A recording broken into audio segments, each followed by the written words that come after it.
বন্ধুরা, আমার খুব কান্না পাচ্ছে।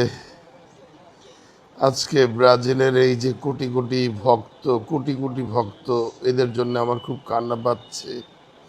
আমি জানি এখন বাইরে ব্রাজিলের এই মহান একটা বিদায় মিছিল শুরু হয়েছে। ও, আর ব্রাজিলের ভক্তরা এখন ব্রাজিল দল সহ কান্নায় তারা ভেঙে পড়েছে।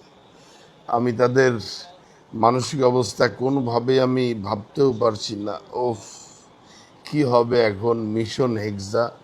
ও মিশন হেক্সা, তুমি কত দূরে! ওফ, এই প্রজন্ম দেখতেই পারলো না যে ব্রাজিল বিশ্বকাপ জিততে পারে। আমার এই কষ্টে আমার বুকটা ফেটে যাচ্ছে ব্রাজিলের ভক্তদের জন্য। তারা আমাদের চিরপ্রতিদ্বন্দ্বী, কিন্তু তারা আমাদের এই জেনারেশন, ব্রাজিলের যে ভক্ত, আমাদের এই জেনারেশন, তারা দেখতেই পারলো না যে ব্রাজিল বিশ্বকাপ পায়। আমার এই কষ্টে আমার বুকটা ফেলে আসছে। তারা শুধু নানি দাদিদের কাছে গল্প শুনতে হয়েছে, ব্রাজিল বিশ্বকাপ পেয়েছে, ব্রাজিল বিশ্বকাপ পেয়েছে, এগুলো শুনতে হয়েছে। উফ, আমার চোখ দিয়ে খুব পানি পড়ছে।